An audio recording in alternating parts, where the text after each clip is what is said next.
नमस्कार दोस्तों, एक्सेल आलोक में आपका स्वागत है। आज हम सीखते हैं एक्सेल में टैब के बारे में। जैसे होम टैब है, इंसर्ट है, पेज लेआउट है, फॉर्मूला टैब है। ये सारे टैब होते हैं और यहाँ पर आप देख पा रहे होंगे जैसे होम टैब है। होम टैब के अंतर्गत इनको बोलते हैं रिबन एरिया। जैसे clipboard, font, alignment, number, style, cell, editing, ये सारे ऑप्शन होते हैं, इनको हम बोलते हैं रिबन एरिया। आज हम सीखते हैं होम टैब के बारे में। इससे पहले हमने सीखा था एक्सेल फॉर इंट्रोडक्शन, जिसमें हमने सीखा था रो क्या होते हैं, कॉलम क्या होते हैं, एक्सेल कैसे काम करता है। ये सारी चीज़ें हमने जानी थी पिछले वीडियो में। अगर आपने वो वीडियो नहीं देखा है तो उस वीडियो की लिंक आपको डिस्क्रिप्शन में मिल जाएगी और आप उस वीडियो को ज़रूर देखें। सबसे पहले होम टूल्स में यहाँ पे आता है क्लिपबोर्ड। अब क्लिपबोर्ड में यहाँ से 4 ऑप्शन आते हैं: कट, कॉपी, पेस्ट और फॉर्मेट पेंटर। इनसे हम क्या करते हैं? जब भी हम किसी भी डेटा को, आपने मोस्टली सुना होगा ज़्यादातर कट कॉपी पेस्ट हम ज़्यादातर यूज करते हैं। तो जब किसी डेटा को कॉपी करना होता है या कट करना होता है, उसके बाद उसे पेस्ट करना होता है, तो आज हम जानते हैं कि कट से क्या होता है और कॉपी से क्या होता है, दोनों में क्या डिफरेंस है। अगर हम किसी भी डेटा को, जैसे मान लो मैंने यहाँ पे नॉर्मल कोई डेटा बनाया, सीरियल नंबर, नेम, और यहाँ पे मैं डाल देता हूँ प्रोडक्ट, सीरियल नंबर 1 2 3 4 किया। यहाँ पे नाम मैं डाल देता हूँ अमन, विकास, मोहन, कार्तिक। ठीक है। प्रोडक्ट नेम में मैंने डाल दिया कंप्यूटर, माउस, सीपीयू, कीबोर्ड, ये सारे ऑप्शन डाल दिए। अब क्या करना है कि इस डेटा को मुझे यहाँ से इसे ऐसे सिलेक्ट करना है। इस सिलेक्ट करने की रेंज, इसे बोलते हैं रेंज। जितने एरिया को मैं सिलेक्ट करता हूँ उसे रेंज बोलते हैं। मैंने इस डेटा को सिलेक्ट किया और सिलेक्ट करने से क्या है, जैसे मैं यहाँ से कट करता हूँ, कट करने के बाद अगर मान लो मुझे यहाँ से इस डेटा को पेस्ट करना है, और जैसे मैंने पेस्ट वाले इस पर क्लिक किया तो आप देख पा रहे होंगे कि देखो वहाँ से उस जगह से हट के डेटा दूसरी जगह आ गया। इसे बोलते हैं कट। मतलब कि उसने क्या किया कि कट से क्या होता है कि ये अपनी उस जगह को छोड़ के दूसरी जगह पर रिप्लेस हो जाता है। लेकिन अगर इसी डेटा को मैं यहाँ से कॉपी करता हूँ और फिर यहाँ पे जाके इसे मैं यहाँ से पेस्ट करता हूँ, तो आप देख पा रहे होंगे कि वो जो डेटा मैंने कॉपी किया था वो अपनी जगह है, वो वहाँ से नहीं हटा, लेकिन उसी के जैसे दूसरा डेटा हमारे पास आ गया। अब बात आती है फॉर्मेट पेंटर से क्या कर सकते हैं। इसके लिए पहले हम फ़ॉन्ट साइज, इस फ़ॉन्ट वाले सेक्शन को समझते हैं कि फ़ॉन्ट से हम क्या करते हैं। जैसे कि किसी भी डेटा को अट्रैक्टिव बनाने के लिए आप चाहते हैं कि थोड़ा डेटा को अट्रैक्टिव बनाए ताकि थोड़ा विजुअल हो, देखने में अच्छा लगे, तो उसके लिए हमें फिर फ़ॉन्ट साइज, ये फ़ॉन्ट वाले एरिया से जो भी हमारे यहाँ पे टैब आते हैं, जो इन एरियाज है, इनसे मुझे क्या करना होता है कि यहाँ से इनकी सहायता, जैसे सबसे पहले आता यहाँ पे अगर हम अपने कर्सर को ले जाएंगे तो फ़ॉन्ट में क्या होता है कि जैसे ये हेडिंग है हमारा, इस हेडिंग के फ़ॉन्ट को मुझे चेंज करना है। जैसे ही हम इस पे क्लिक करते हैं, यहाँ पे एक आइकन सा आप देख पा रहे होंगे, इस वाले आइकन पे अगर हम क्लिक करते हैं तो हमारे पास ये बहुत सारे ऑप्शंस आ जाते हैं यहाँ से, है ना। इसमें से किसी भी ऑप्शन का मैं सिलेक्ट कर सकता हूँ। जैसे ये अलग अलग ऑप्शन हैं। अब यहाँ पे मान लो मैंने वेल एम्प्टी को सिलेक्ट करना है, तो यहाँ से इस पर ले जाएंगे और माउस के लेफ्ट बटन को प्रेस करेंगे तो यहाँ से देखो इसका साइज चेंज हो गया, मतलब इसका जो फॉन्ट स्टाइल है वो चेंज हो गया।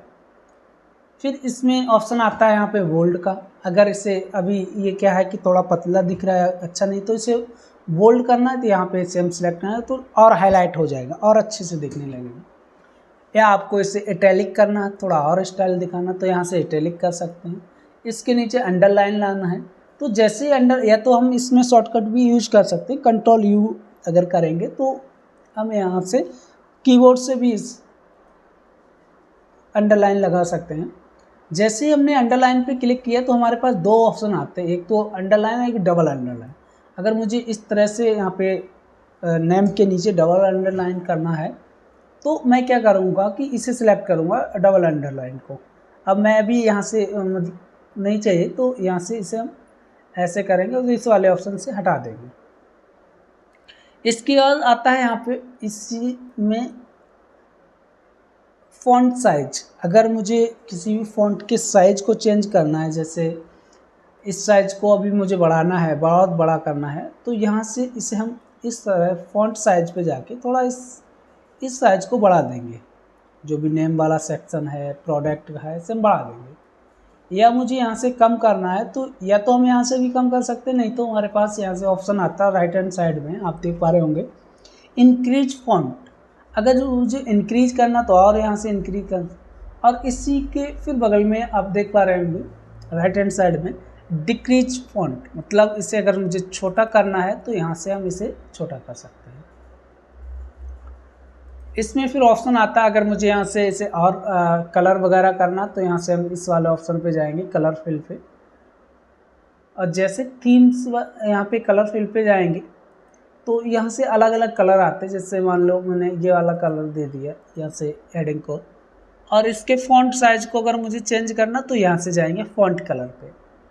यहाँ से ऑप्शन आता है, इसे मान के चलो मैंने ब्लैक दे दिया या वाइट कर दिया मैंने, है ना, या इनमें से किसी इसमें से ग्रीन कर दे रहा हूँ इस तरह से।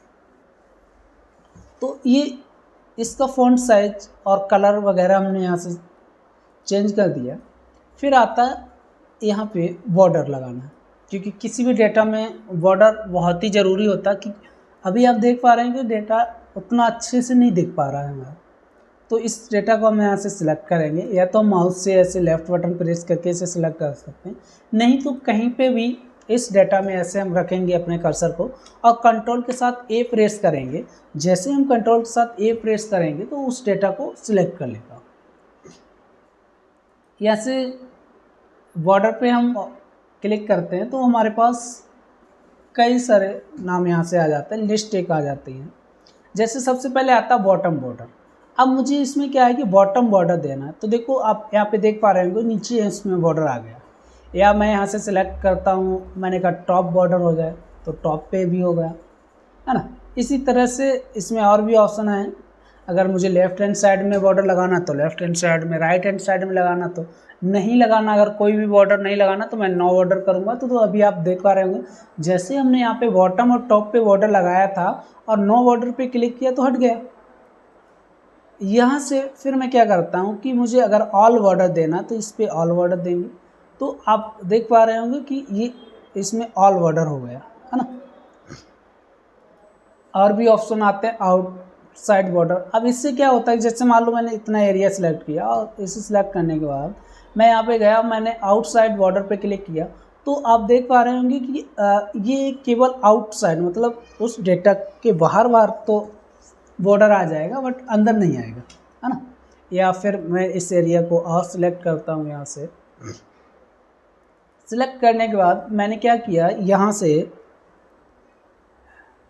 से थिंक आउटलाइन पे क्लिक किया तो थोड़ा और विजुअल दिखेगा। अगर मैं चाहता हूँ कि जो बॉर्डर लगाना चाहता हूँ आउटसाइड में, उसे थोड़ा उसकी जो लाइन है उसका फॉन्ट थोड़ा बड़ा करना है, साइज थोड़ा बड़ा करना है, तो हम यहाँ से इस डेटा को ऐसे सिलेक्ट करूँगा। सिलेक्ट करने के बाद यहाँ पे थिक आउटलाइन बॉर्डर पे क्लिक करेंगे तो यहाँ से उस लाइन को, या मैं चाहता हूँ कि जो बॉटम बॉर्डर है उसमें डबल लाइन हो जाए, तो यहाँ से आप देख पा रहे होंगे कि यहाँ जो बॉटम बॉर्डर है इसमें डबल लाइन हो रहा है। ठीक है, इसी तरह से फिर मैंने इसे सिलेक्ट किया और यहाँ पे फिर वही ऑप्शन आ रहा थिक बॉर्डर पे, अगर मुझे करना है तो इस तरह से कर सकते हैं। टॉप एंड बॉटम बॉर्डर लगाना तो इस पे कर सकते हैं, टॉप एंड थिक बॉर्डर लगाना तो इसे डबल करना तो यहाँ पे कर। ये मोस्टली सारे लोग यूज करते हैं, ज़्यादातर तो ऑल बॉर्डर या इसमें से। लेकिन आप नीचे यहाँ से देख पा रहे होंगे कि ड्रॉ बॉर्डर। अब इसमें हम क्या क्या कर सकते हैं, सबसे पहले आता है ड्रॉ बॉर्डर में ड्रॉ आउटसाइड बॉर्डर। अगर मुझे मान लो मैं यहाँ से इस वाले ऑप्शन में से नहीं लगाता हूँ बॉर्डर, और मुझे इस तरह से यहाँ पे, जैसे मैंने यहाँ पे इसे बॉर्डर लगाया, तो इस जितनी भी एरिया को हम ऐसे सिलेक्ट करेंगे तो बॉर्डर लग जाएगा, अपने से इंसर्ट कर सकते हैं। फिर आता है ऑप्शन ड्रॉ बॉर्डर ग्रिड। अगर मुझे इसे लगाना है तो जैसे यहाँ से इस तरह से देखो, अब ये ग्रिड लाइन मतलब ऑल बॉर्डर लग जाएगा। अभी आउटसाइड बॉर्डर लग रहा था, लेकिन अब ऑल बॉर्डर लग जाएगा। जितने एरिया को हम ऐसे सिलेक्ट करेंगे उस पर ऑल बॉर्डर लगा देगा ये। इसमें ऑप्शन आता है इरेजर बॉर्डर। अगर मुझे जैसे मान लो इस यहाँ से ये हटाना है, बॉर्डर को मुझे ऐसे हटाना है, तो इस एरिया से ऐसे हम हटा सकते हैं। ये देखो इरेजर कर सकते हैं ऐसे, इस तरह से एक माउस की लेफ़्ट बटन को क्लिक करेंगे और उस एरिया को सिलेक्ट करेंगे तो हट जाएगा। फिर आ रहा है यहाँ पे ऑप्शन लाइन कलर। अगर मुझे इसमें से किसी लाइन को कलर करना है, जैसे अभी हम बॉर्डर यहाँ लगा रहे थे, अब मैंने यहाँ से क्या किया कि इस वाले लाइन को ऐसे क्लिक कर, ऐसे देखो, तो ये क्या करेगा, जो बॉर्डर की मैंने लाइन ले रखी थी उसे कलर कर देगा। इससे पहले ये कलर नहीं कर रहा था। फिर यहाँ से एक ऑप्शन और आता है नीचे लाइन स्टाइल।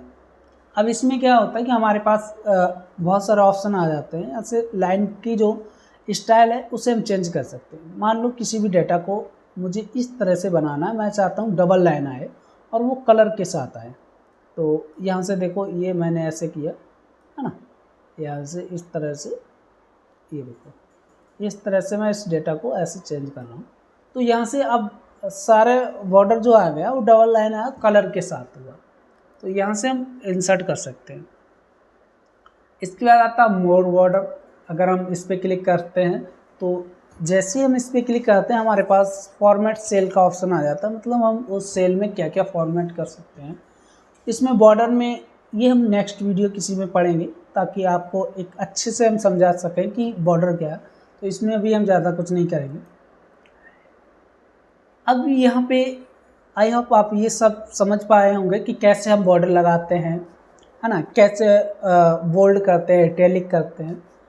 यहाँ पे एक ऑप्शन अभी मैंने यहाँ पे छोड़ा था, फॉर्मेट पेंटर। इसका क्या काम है, जैसे ये हमारे पास एक डेटा है और अभी इस पे मैं चाहता हूँ कि इस वाले फॉर्मेट को इस पे लागू करना।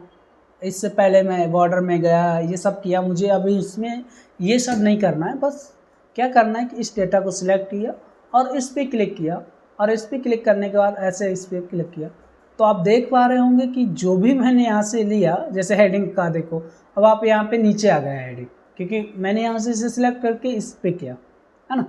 तो इस सारे ऑप्शन को हम यूज कर सकते हैं, या हम ऐसे नहीं कर रहे हैं तो नॉर्मली हम इसे ऐसे करेंगे और यहाँ से इस पे करेंगे और इस पे ऐसे करके इस पे क्लिक कर दिया, या मैंने ऐसे सिलेक्ट किया।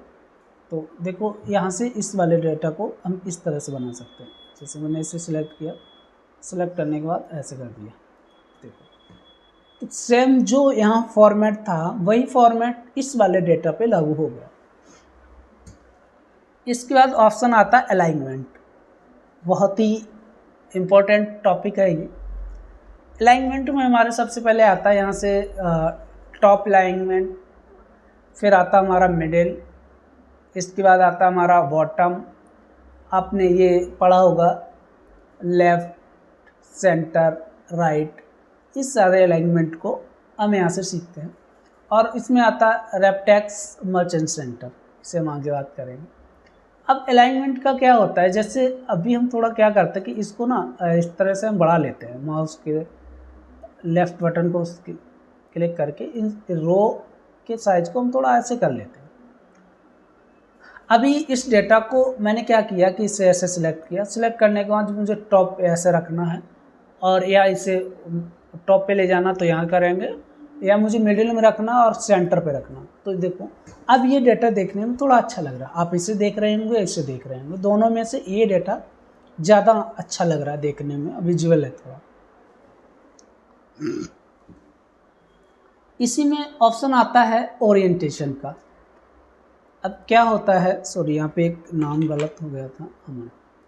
यहाँ से जैसे ये है अमन नाम है, इसे मुझे एंगल देना है, तो देख पा रहे होंगे आप, इस तरह से हम यहाँ से ओरिएंटेशन दे सकते हैं, है ना। अब इसे मुझे और स्टाइल मिलाना तो ये इस स्टाइल में आ जाएगा, या वर्टिकल टेक्स्ट करना तो देखो ये वर्टिकल टेक्स्ट हो जाएगा, या मुझे रोटेट मार्कअप करना तो देखो ये इस टाइप से हो जाएगा, है ना, या इसे ऐसे करना तो उल्टा हो जाएगा। और मैं चाहता हूँ ये बिल्कुल सही हो जाए, तो फॉर्मेट से अलाइनमेंट में जाओ और यहाँ से -90 डिग्री है ऐसे जाकर 0 कर, यहाँ से 0 करेंगे और 0 करने के बाद देन ओके करेंगे, तो ये सही हो जाएगा। इसी तरह से इस पर भी मुझे करना, तो यहाँ से जाओ फॉर्मेट सेल अलाइनमेंट, ये है 45, इसे भी 0 करेंगे और यहाँ से ओके कर देंगे, तो यहाँ से ये नाम सही हो जाएगा। अब इसके बाद ऑप्शन आता है हमारा रैप टेक्स्ट और मर्चेंट सेंटर। इसका क्या होता है, जैसे आपने अगर यहाँ पे आपको लिखना है, मैं लिखता हूँ मोहित कुमार, इस तरह से मैंने इस नाम को लिखा और मैं यहाँ से लिखता हूँ राकेश कुमार।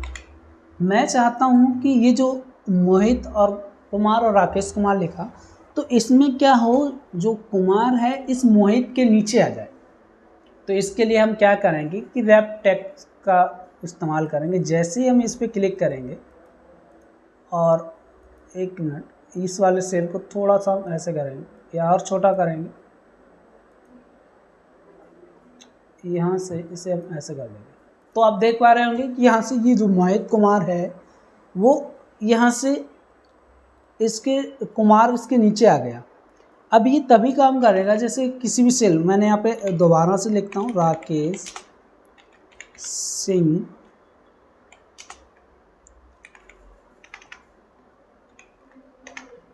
यादव, है ना। अभी देखो जैसे मैं इस वाले कॉलम को ऐसा छोटा करूँगा, ऐसे करूँगा और यहाँ से जाने के बाद अब मैं रैप टेक्स्ट पे क्लिक करता हूँ, तो देखो यादव क्या हुआ कि यहाँ से इसके नीचे आ गया, ठीक है। इसके बाद आता है मर्चेंट सेंटर। जैसे ही मर्चेंट सेंटर पे क्लिक करते हैं तो हमारे पास यहाँ पे बहुत सारे ऑप्शन आ जाते हैं, मर्चेंट सेल ना, मर्च अक्रॉस, मर्च सेल, अनमर्च। मोस्टली लोगों को नहीं पता होता है, इसके केवल मर्चेंट सेंटर के बारे में पता होता है। बाकी के ऑप्शन में क्या क्या होता है, कैसे होता है, आज हम ये सीखते हैं। मुझे क्या करना है कि इतने एरिया को एक सेल बनाना है। जब भी हम किसी भी डेटा को बनाते हैं तो वहाँ पे हम एक हेडिंग देते हैं, तो मुझे यहाँ पे हेडिंग देना है। इसके लिए मैं चाहता हूँ कि ये पूरा जो एरिया मैंने रेंज लिया है वो रेंज क्या हो जाए, एक सेल बन जाए, केवल एक। ये जो यहाँ पे रो और कॉलम है इनको मुझे हटाना है, तो नॉर्मली हम इस वाले ऑप्शन पे क्लिक करेंगे और यहाँ पे मर्ज एंड सेंटर पे क्लिक करेंगे। जैसे ही मर्ज एंड सेंटर पे क्लिक करेंगे तो यहाँ पे आप देख पा रहे होंगे, ये देखो यहाँ से जो भी रो और कॉलम था वो हट गया। अब मान लो मुझे इसमें कुछ भी डालना है, मैंने डाला स्टूडेंट रिकॉर्ड, इस तरह से मैंने हेडिंग डाला और यहाँ से इसे बोल्ड कर दिया, इसे बड़ा कर सकते हैं, यहाँ से फॉन्ट ये इस तरह से, है ना, इसे छोटा कर सकते हैं। तो आप यहाँ पे देख पा रहे होंगे। अब इसमें हम कलर करें, चाहे कुछ यहाँ से इस फॉन्ट के कलर को चेंज करें या यहाँ से इसके बैकग्राउंड कलर में इसे ऐसे करें, तो ये सारी चीज़ें हम यहाँ से कर सकते हैं। दूसरा इसमें ऑप्शन आता है, इसी में जैसे हम इसे सिलेक्ट करेंगे, अब इसमें मर्ज अक्रॉस। इससे क्या होता है कि अगर आपको कहीं पे ऐसा डाटा एंटर करना है जिसमें केवल रो वाली लाइन हो, कॉलम वाइज ना हो, ठीक है। तो जैसे मैंने यहाँ पे इस डेटा को ऐसे सिलेक्ट किया, सिलेक्ट करने के बाद इस पे ऐसे मैंने क्लिक किया और मर्ज अक्रॉस पे क्लिक करूँगा तो देखो आप देख पा रहे होंगे यहाँ से इस वाले एरिया में कॉलम वाइज जो लाइन था वो सारा हट गया, केवल रो वाइज लाइन बच गया। इसी तरह इसमें ऑप्शन आता है मर्ज सेल, अगर मुझे सेल को मर्ज करना फिर यहाँ से मर्ज करना और मैं चाहता हूँ जैसा पहले था वैसा ही हो जाए तो यहाँ पे अनमर्ज सेल पे क्लिक करूँगा तो यहाँ से देख पा रहे होंगे आप इस तरह से ये जैसा पहले शीट था वैसे ही हो गया। इसके बाद आता है नंबर फॉर्मेट। यहाँ पे नंबर वाले ऑप्शन में क्या होता है कि अभी जैसे कि यहाँ पे जनरल दिख रहा है, इससे क्या होता है कि जब भी हम जिस तरह से एंट्री करते हैं, जैसे अभी मान लो मैंने यहाँ पे कोई नाम नॉर्मली लिखा, मैं यहाँ पे लिख देता हूँ कार्तिक, तो ये अभी जनरली नहीं रहा। जैसे हम कोई अल्फ़ाबेट लेते हैं उसमें नाम वगैरह में तो जनरली रहता है, लेकिन जैसे मैंने यहाँ पे कोई नंबर, मैंने कहा यहाँ पे 50 नंबर टाइप किया तो जैसे इस पर सिलेक्ट करूँगा और सिलेक्ट करने के बाद देखो इस वाले नंबर में अलग अलग ऑप्शन आ जाते हैं। जबकि मैं इस पर क्लिक करता हूँ तो इसमें नॉर्मली वैसा ही है जैसा आना था, इसमें कुछ ऐसा नहीं है। लेकिन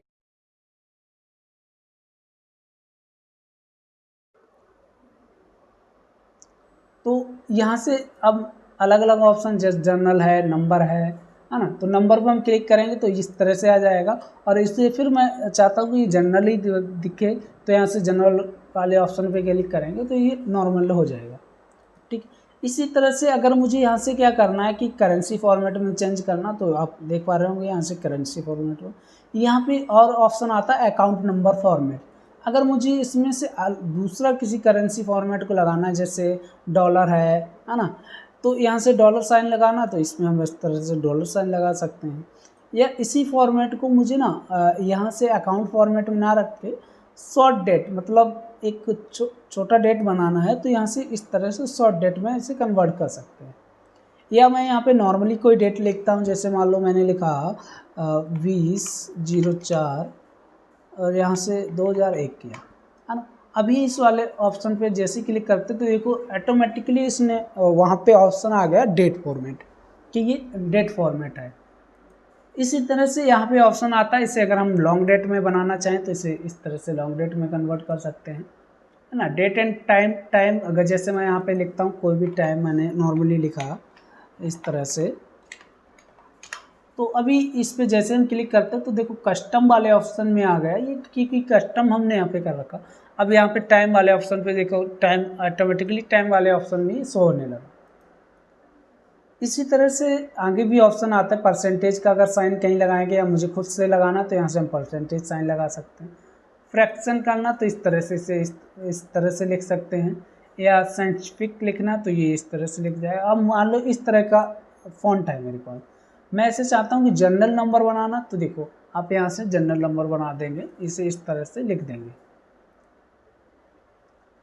टेक्स्ट का क्या यूज होता है एक्सेल में, जब भी हम किसी सेल में कोई भी नंबर एंटर करते हैं, मान लो आपको किसी फ़ोन नंबर वगैरह किसी का लिखना है, तो यहाँ से जैसे मैंने 96 ये नंबर लिख रहा हूँ, तो अभी ये नंबर नॉर्मली लिख रहा है। अगर मैं चाहता हूँ कि इसके आगे 0 लगाऊँ और तब ये नंबर टाइप करूँ, तो यहाँ से देख पा रहे होंगे आप ये 0 इसने नहीं लिया। मैं चाहता हूँ इसके आगे 0 लगाना है तो यहाँ से नॉर्मली जाओ और जाने के बाद टेक्स्ट पे क्लिक करो।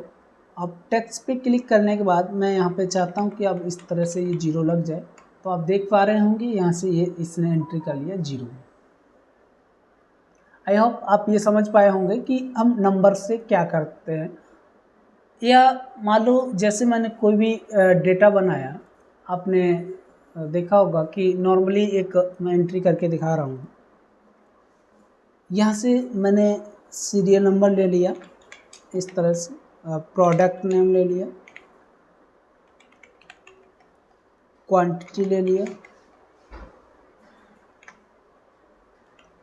यहाँ पे रेट ले लिया और टोटल करना है इनका मुझे अमाउंट, यहाँ से अमाउंट ले लेते हैं।